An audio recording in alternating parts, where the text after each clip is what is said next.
एक बार फिर से आप सभी का स्वागत है मेरे प्यारे दोस्तों आपके अपने यूट्यूब चैनल पर। आप लोगों को पता होगा UP triple S C PET का पेपर एकदम नज़दीक आ चुका है। कितने तारीख को? तो 24 तारीख को आपका पेपर होने वाला है। 2 टाइम में होगा, 2 मीटिंग में होगा, एक फर्स्ट एक सेकंड। ठीक है, अब आपके पास इतना समय तो बचा नहीं कि आप तैयारी कर सकें। बस आपको क्या करना है, प्रैक्टिस सेट मारना है। तो प्रैक्टिस सेट में से जो जीएस का पोर्शन है उसमें से आपके 25 प्रश्न आने वाले हैं।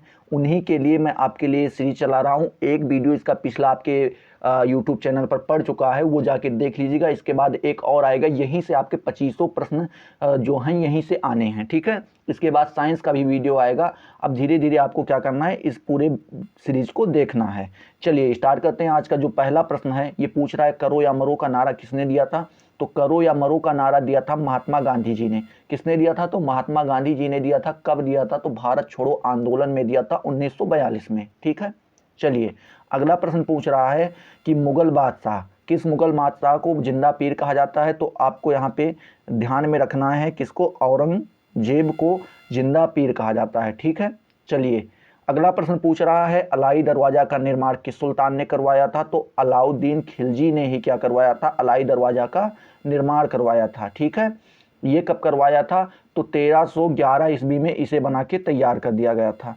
चलिए अगला प्रश्न आपसे पूछ रहा है, निम्नलिखित में से किसे राष्ट्रकूट साम्राज्य की नींव डाली रखी? तो आपको यहाँ पे ध्यान में रखना है किसने रखी थी। तो दंती दुर्ग ने। किसने? दंती दुर्ग ने 736 ईस्वी में इसकी नींव रखी थी, राष्ट्रकूट साम्राज्य की नींव रखी थी। ठीक है, चलिए हर्षचरित नामक पुस्तक किसने लिखी थी? तो आपको यहाँ पे ध्यान में रखना है बाणभट्ट ने। किसने? बाणभट्ट ने हर्षचरित नामक पुस्तक लिखी थी। इसमें वर्धन वंश का पूरा स्रोत मिलता है। ठीक है, ये आपको ध्यान में रखना है। वर्धन वंश में जो हर्षवर्धन हुए हैं, इन्हीं सबका पूरा वो स्रोत मिलता है। अगला प्रश्न पूछ रहा है, अधोलिखित में कौन गुप्तकालीन स्वर्ण मुद्रा है? तो इसमें से कुछ आपके ऑप्शन दिए, तो इसमें से आपका ऑप्शन नंबर बी सही है। दिनार क्या है? ये गुप्तकालीन मुद्रा है। ठीक है, दिनार आपका गुप्तकालीन मुद्रा है। अगला प्रश्न पूछ रहा है, निम्नलिखित में से किसे एशिया के ज्योतिपुंज के तौर पर माना जाता है? तो आपको यहाँ पे ध्यान में रखना है, एशिया के ज्योतिपुंज के रूप में गौतम बुद्ध जी को माना जाता है। ठीक है, गौतम बुद्ध जी को माना जाता है। अगला प्रश्न आपका पूछ रहा है कि शेर ए पंजाब के नाम से इनमें से कौन मशहूर थे? तो आपको यहाँ पे ध्यान में रखना है, शेर ए पंजाब के नाम से लाला लाजपत राय जी मशहूर थे। ये गरम दल के नेता थे। ठीक है, और इनका एक नाम और भी था, पंजाब केसरी। ठीक है, एक नाम से और पुकारा जाता था, पंजाब केसरी के नाम से। ठीक है, आपको ध्यान में रखना, गरम दल के 3 नेता महत्वपूर्ण हैं। लाल बाल पाल, लाल का मतलब लाला लाजपत राय, बाल का मतलब बाल गंगाधर तिलक, और पाल का मतलब बिपिन चंद्र पाल। चलिए अगला प्रश्न आपसे पूछ रहा है कि गांधी जी ने किस विदेशी पत्रकार को दांडी मार्च के समय अपने साबरमती आश्रम में ठहराया था? तो आपको यहाँ पे ध्यान में रखना है किसको, वेब मिलर को। ठीक है, ये वेब मिलर को ही अपने क्या किए थे, साबरमती आश्रम में इन्होंने ठहराया था। अगला प्रश्न आपसे पूछ रहा है, 1938 में भारतीय राष्ट्रीय कांग्रेस के अध्यक्ष निर्वाचित हुए। तो जो निर्वाचित हुए थे उनका नाम था सुभाष चंद्र बोस। सुभाष चंद्र बोस को ही क्या किया गया था, निर्वाचित किया गया था कांग्रेस के हरिपुरा अधिवेशन में। ठीक है, ये आपको ध्यान में रखना है। अगला पूछ रहा है, सतपुड़ा और बिंद के बीच कौन सी नदी बहती है? तो आपको ध्यान में रखना है, नर्मदा नदी बहती है, वो भी पश्चिम की ओर से। ठीक है, ये आपको एकदम ध्यान में रखना। ये सारे क्वेश्चन बड़े ही महत्वपूर्ण है, बस आपको इनको एक बार देख लेना है और अपने दिमाग में हो सके तो बैठा लीजिए। आपको वैसे ही सुनने से एक मोटा मोटा अंदाजा लग जाएगा। अगर आपके सामने ये प्रश्न आते हैं तो आप जरूर इसे लगा लेंगे। ठीक है, वीडियो अगर पसंद आ रहा है तो इसे लाइक करो, अपने दोस्तों के साथ शेयर करो जिन्होंने UP triple S C PET का फॉर्म डाल रखा है। अगर चैनल को अभी तक सब्सक्राइब नहीं किया तो सब्सक्राइब कर दो। अगला प्रश्न पूछ रहा है, 8 ग्रहों में बुध सूर्य से कौन से स्थान पर है? तो अगर आपसे यहाँ पे पूछ रहा है तो बुध जो है, अगर दूरी के स्थान पे देखें तो ये पहले स्थान पे है। पहले स्थान पे क्या है, बुध है। अगर दूसरे स्थान की बात करें तो वहाँ पे शुक्र है, तीसरे स्थान पे पृथ्वी और चौथे स्थान पर मंगल है। ठीक है, ये आपको ध्यान में रखना है। अगला प्रश्न आपसे पूछ रहा है, यूरोप की सबसे लंबी नदी है। तो यूरोप की सबसे लंबी नदी कौन सी है? वोल्गा नदी है। कौन सी?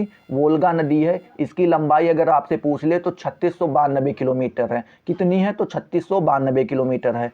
अगला प्रश्न आपसे पूछ रहा है, कि किस देश के साथ भारत की सबसे लंबी अंतर्राष्ट्रीय सीमा लगती है। तो भारत देश की सबसे लंबी अंतर्राष्ट्रीय सीमा जो लगती है वो लगती है बांग्लादेश के साथ। किसके साथ? बांग्लादेश के साथ। अगर आपसे पूछे कितनी सीमा लगती है तो इसकी लगती है 4000 कितना 4096.7 किलोमीटर। कितना? 4096.7 किलोमीटर इसकी सीमा लगती है। ये आपको ध्यान में रखना है। अगला प्रश्न पूछ रहा है निम्नलिखित में से कौन सा भारत का सबसे अधिक आर्द्र स्थान है। तो आपको यहाँ पे ध्यान में क्या रखना है, ये प्रश्न जो है ये मानिसराम, इसका आंसर जो है वो है मानिस नहीं मासिन राम। ठीक है, मासिन राम जो है ये सही होगा, ये मेघालय में स्थित है। ठीक है, अगला प्रश्न जो आपका पूछ रहा है ये पूछ रहा है योजना पत्रिका का प्रकाशन निम्नलिखित में किसके द्वारा होता है। तो जो योजना पत्रिका का प्रकाशन होता है ये होता है सूचना एवं प्रसारण मंत्रालय के द्वारा। किसके द्वारा होता है? सूचना एवं प्रसारण मंत्रालय के द्वारा होता है। आपका ऑप्शन नंबर डी सही है। चलिए अगला प्रश्न पूछ रहा है बैंकों का बैंक है। तो बैंकों का बैंक कहा जाता है भारतीय रिजर्व बैंक को कहा जाता है। ये आपको ध्यान में रखना है। फिर अगला पूछ रहा है हरित क्रांति का मुख्य प्रभाव पड़ा। तो हरित क्रांति का जो मुख्य प्रभाव पड़ा था वो मेरे प्यारे दोस्तों अनाज पे पड़ा था, गेहूं और चावल पे पड़ा था। ठीक है, हरित क्रांति कब आई? तो 1966 से 1967 में। ठीक है, और अगर पूछे इसका श्रेय किसको जाता है तो इसका श्रेय जो जाता है वो जाता है MS स्वामीनाथन को। ठीक है, अगला प्रश्न पूछ रहा है भारत में वित्तीय वर्ष आरंभ होने की तिथि है। तो जो वित्तीय वर्ष आरंभ होती है वो 1 अप्रैल से होती है। अगर आपसे पूछे खत्म कब होती है तो खत्म 31 मार्च को होती है। 31 मार्च को वित्तीय वर्ष खत्म हो जाता है। फिर नया सत्र जो है वित्तीय वर्ष जो प्रारंभ होता है वो 1 अप्रैल से स्टार्ट हो जाता है। ठीक है, अगला प्रश्न आपसे पूछ रहा है विश्व व्यापार संगठन WTO में कितने सदस्य हैं। तो आपको यहाँ पे ध्यान में रखना है इसमें 164 सदस्य हैं और जो 164वां सदस्य जो बना है वो आपका है अफगानिस्तान। ठीक है, हाल ही में ये जो अफगानिस्तान है 164वां सदस्य बना है। अगला प्रश्न आपसे पूछ रहा है संविधान का कौन सा भाग नागरिकता के प्रावधानों से संबंधित है। तो संविधान का जो दूसरा भाग है यही क्या नागरिकता से संबंधित है। अगर अनुच्छेद की बात करें तो अनुच्छेद 5 से लेकर 11 तक नागरिकता से ही संबंधित है। अगला प्रश्न पूछ रहा है अभिव्यक्ति की स्वतंत्रता किस मौलिक अधिकार के अंतर्गत आती है। तो आपको ध्यान में रखना है अभिव्यक्ति की जो स्वतंत्रता है ये स्वतंत्रता के अधिकार के अंतर्गत आती है अनुच्छेद 19 के एक या ए के तहत। ये आपको ध्यान में रखना है। 1A या फिर आ जो कह सकते हो वो कहो। ठीक है, चलो अगला प्रश्न जो आपका है, अगला प्रश्न आपसे पूछ रहा है कि वह संवैधानिक संशोधन, मतलब यहाँ पे आपको बताना है कौन सा संविधान संशोधन अधिनियम 2002 के भारत में सभी बच्चों के लिए मुफ्त एवं अनिवार्य प्राथमिक शिक्षा की व्यवस्था की गई है। तो आपको यहाँ पे ध्यान में रखना 86वें संविधान संशोधन अधिनियम 2002 के तहत। ठीक है, 6 से लेकर 14 वर्ष के बच्चों के लिए क्या अनिवार्य एवं निःशुल्क शिक्षा रखी गई है। ये आपको ध्यान में रखना है। अगला प्रश्न पूछ रहा है संविधान में कितने प्रकार के आपातकालों का प्रावधान है। तो आपको ध्यान में रखना है यहाँ पे 3 प्रकार के आपातकालों का प्रावधान है। कौन सा? तो पहला जो है वो अनुच्छेद 352 में आपको मिल जाएगा। 352 में वो राष्ट्रीय आपातकाल। दूसरा जो है 356 में मिल जाएगा राज्य में राष्ट्रपति शासन लगाने वाला आपातकाल। ठीक है, अगला आपका अगर तीसरे की बात करें तो तीसरा अनुच्छेद 360 में मिल जाएगा वित्तीय आपातकाल। वित्तीय आपातकाल अभी तक भारत में एक बार भी नहीं लगा है, ये आपको ध्यान में रखना है। अगला प्रश्न पूछ रहा है भारत में स्तरों में अदालतें होती हैं, मतलब कितने स्तरों में अदालतें होती हैं। ये साफ साफ पूछ रहा है कि भारत में कितने स्तरों में अदालतें होती हैं। तो भारत में जो अदालतें होती हैं वो 3 स्तर में होती हैं। कौन कौन से? तो पहला तो है उच्चतम न्यायालय, सुप्रीम कोर्ट जिसे कहते हैं। दूसरा उच्च न्यायालय, तीसरा जिला न्यायालय। ये आपको ध्यान में रखना है। चलिए, सुप्रीम कोर्ट, हाई कोर्ट और उसके बाद डिस्ट्रिक्ट कोर्ट, ये आपको ध्यान में रखना है। अगला प्रश्न पूछ रहा है कि निम्नलिखित का मिलान कीजिए। इसमें कुछ आपके उपनाम दिए हैं और उनको नाम से मिलाना है। तो जो 1 मिनट पूरा आ जाए इस तरह से कर दें। हाँ, अब देखो, ठीक है, ये कुछ उपनाम हैं, इनको मिलाना है। तो अगर आप ध्यान से देखो तो सीमांत गांधी जो है वो सीमांत गांधी जो है ये कहा जाता है इसको अब्दुल गफ्फार खान को, किसको? अब्दुल गफ्फार खान को सीमांत गांधी कहा जाता है। अगर आपसे पूछ ले कि भारत का सबसे वृद्ध व्यक्ति, तो ये कहा जाता है दादा भाई नौरोजी को, दादा से ही आप देख सकते हैं। अगर पूछ ले महामना किसे कहा जाता है, तो महामना जो कहा जाता है वो मदन मोहन मालवीय को कहा जाता है। और भारत का लौह पुरुष ये तो सभी लोग जानते हैं, वल्लभ भाई पटेल को कहा जाता है। यानी कि पहले का 5 नंबर सही होगा, पहले का 5 नंबर 2 में दिया है, कौन कौन से में? एक इस वाले में, एक इस वाले में। तो अभी देखना है पहले का 5 नंबर और आखिरी का लौह पुरुष। लौह पुरुष किस नंबर पे आ रहा है? वल्लभ भाई पटेल दूसरे नंबर पे। तो ठीक है, 5 में 2, यानी ये वाला आपका ऑप्शन पूरा सही होगा। आपको पूरा देखने की जरूरत नहीं है, पहला देखो दूसरा देखो, पहला देखो आखिरी देखो, जहाँ पे दोनों मिल रहे हो वही आपका सही हो जाता है। ठीक है, ये थोड़ा ट्रिक होती है। अब अगला प्रश्न आपसे पूछ रहा है दो अस्पा एवं सिंह अस्पा प्रथा किसने शुरू की थी? तो दो अस्पा एवं सिंह अस्पा जो है ये प्रथा जहांगीर ने स्टार्ट की थी। अगला प्रश्न पूछ रहा है दिल्ली के सुल्तान, एक मिनट, दिल्ली के सुल्तान बलबन का पूरा नाम बलबन था, मतलब यहाँ पे आपको रिक्त स्थान की पूर्ति करनी, बताना है कौन सा बलबन था। तो उसका पूरा नाम था गयासुद्दीन बलबन। ठीक है, क्या नाम था? गयासुद्दीन बलबन। ये 1266 से लेकर 1287 तक सुल्तान रहा। ठीक है, अगर इसका एक नाम और बात करें तो एक नाम इसका और था उलूग खां।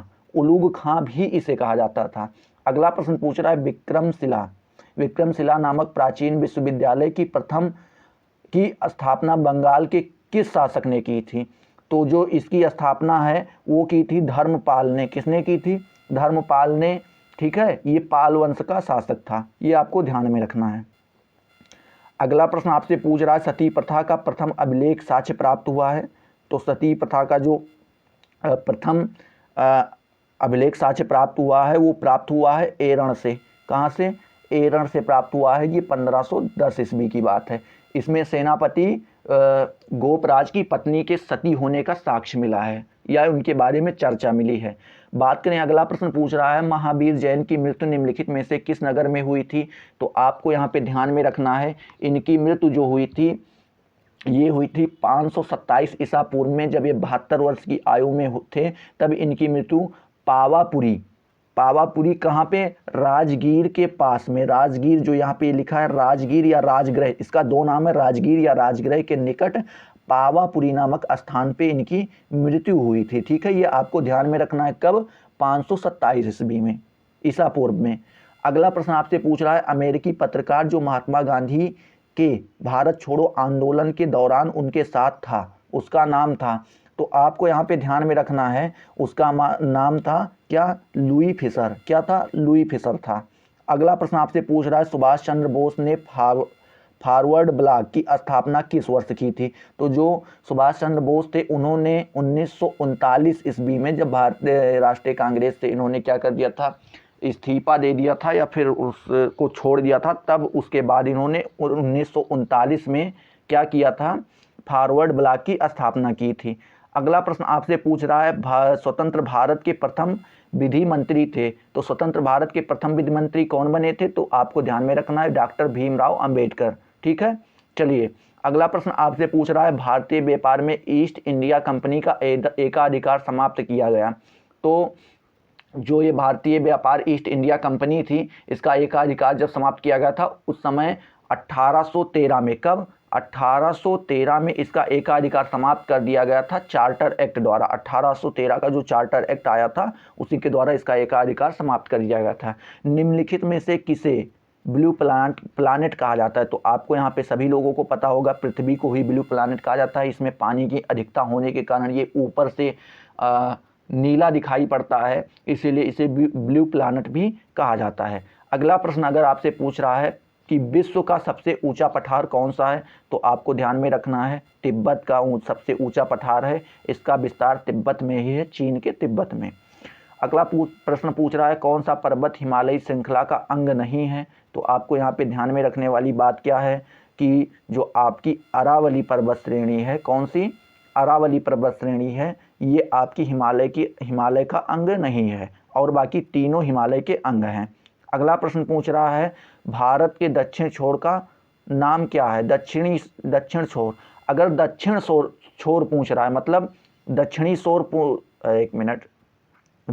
छोर पूछ रहा है आपसे, तो आपको ध्यान में रखना है बृहद निकोबार या ग्रेट निकोबार में स्थित एक इंदिरा पॉइंट नाम की जगह है, वहाँ वो सबसे दक्षिणी बिंदु है। लेकिन आपसे एक प्रश्न और भी पूछ सकता है, भारत के मुख्य भूमि का दक्षिणी बिंदु। मुख्य भूमि का अगर दक्षिणी बिंदु पूछ ले तो वो आपकी हो जाएगी कन्याकुमारी। ठीक है, ये आपको ध्यान में रखना है। अगला प्रश्न पूछ रहा है दो नदियों के बीच उपजाऊ भूमि को क्या कहते हैं, तो उसको कहते हैं दोआब। ये आपको ध्यान में रखना है, ये प्रश्न पूछा जा सकता है, दोआब कहते हैं। अगला प्रश्न आपसे पूछ रहा है कि 1 रुपये के नोट पर किसका हस्ताक्षर होता है, तो आपको ध्यान में रखना है भारतीय वित्त सचिव का हस्ताक्षर होता है। ऐसे ही प्रश्न आपसे पूछे जाएंगे। अगला प्रश्न पूछ रहा है किसान क्रेडिट कार्ड योजना का प्रारंभ किया गया था, वो वर्ष आपको बताना है। तो कब किया गया था, तो 1998 से 1999 में, ये 98-99 में किया गया था, ये आपको ध्यान में रखना है। अगला प्रश्न आपसे पूछ रहा है केंद्र सरकार के राजस्व का मुख्य स्रोत क्या है, तो मुख्य स्रोत जो है वो है वस्तु एवं सेवा कर, क्या GST, ये आपको ध्यान में रखना है। अगला प्रश्न आपसे पूछ रहा है भारत में दशमलव मुद्रा प्रणाली कब से शुरू की गई, तो आपको ध्यान में रखना है दशमलव मुद्रा प्रणाली जो है ये 1 अप्रैल 1957 में स्टार्ट की गई थी। कब स्टार्ट की गई थी, तो 1 अप्रैल 1957 में स्टार्ट की गई थी, ये आपको ध्यान में रखना है। अगला पूछ रहा है नई अर्थव्यवस्था विकास नीति NEDP के अंतर्गत 18 जनवरी 2017 को में उद्यमिता विकास योजना IDS का शुभारंभ किया गया। तो कहाँ पे किया गया था, तो आपको यहाँ पे ध्यान में रखना है ये मिजोरम में शुरू किया गया था। ठीक है, चलिए अगला प्रश्न पूछ रहा है निम्नलिखित में से कौन सा संशोधन अधिनियम मिनी संविधान संशोधन अधिनियम के नाम से जाना जाता है, तो आपको यहाँ पे ध्यान में रखना है 42वां संविधान संशोधन 1976 को ही मिनी संविधान के नाम से जाना जाता है। 1 मिनट, ये वाला ऑप्शन नंबर C आपका क्या है, सही है। अगला प्रश्न आपसे पूछ रहा है कि किस संविधान संशोधन अधिनियम द्वारा संपत्ति का अधिकार मूल अधिकार नहीं रहा, तो आपको ध्यान में रखना है 44वां संविधान संशोधन 1978 के द्वारा संपत्ति के अधिकार को विधि का अधिकार कर दिया गया और इसे अनुच्छेद 300 के का में रखा गया। अगला प्रश्न आपसे पूछ रहा है कि भारतीय संविधान के निम्नलिखित में से किस भाग में सामाजिक एवं आर्थिक लोकतंत्र को सुनिश्चित किया गया है, तो आपको यहाँ पे ध्यान में क्या रखना है राजनीति के निदेशक सिद्धांत, क्या राजनीति के निदेशक सिद्धांत में रखा गया है। अगला प्रश्न आपसे पूछ रहा है लोकतंत्रीय विकेंद्रीकरण का आशय है, तो लोकतंत्रीय विकेंद्रीकरण का आशय जो है वो किससे है, तो आपको ध्यान में रखना स्थानीय सरकार से है। किससे है, तो स्थानीय सरकार से है। अगला प्रश्न आपका पूछ रहा है अंतिम अपील न्यायालय कौन सा है, अंतिम अपीलीय न्यायालय कौन सा है, तो आपको ध्यान में रखना अंतिम अपीलीय न्यायालय क्या है, उच्चतम न्यायालय है। मतलब अगर कोई भी न्यायालय, आप एक तरह से ध्यान रखिए कि जैसे हाई कोर्ट से कोई फैसला आ गया आपके सामने और आप उसको नहीं मानना चाहते, तो आप फिर दोबारा जाके सुप्रीम कोर्ट में रख सकते हैं और जो वो निर्णय लेगा, जो वो सज़ा सुनाएगा, वो आपको मानना पड़ेगा। ठीक है, ये आपका है। अगर आपको यह वीडियो पसंद आया है तो अपने दोस्तों के साथ शेयर कीजिए, लाइक कीजिए। मैं आपके लिए मेहनत करता हूं, तो आपको केवल क्या करना है, लाइक कर देना है, सब्सक्राइब कर देना है चैनल को। ठीक है, चलिए तो अगले वीडियो में मिलते हैं। कल एक वीडियो इसका और आएगा, फिर उसके बाद साइंस का वीडियो आ जाएगा, फिर करंट अफेयर का आ जाएगा। एक बात समझ लीजिए कि 24 तारीख के पहले मैं आपके करीब कुल मिला के 40 नंबर तो फिक्स करवा दूंगा। हाँ, ये इतना मान के चलिए 35 से 40 नंबर तक आपका फिक्स करवा दूंगा। ठीक है, चलिए अगले वीडियो में मिलते हैं, तब तक के लिए जय हिंद, जय भारत।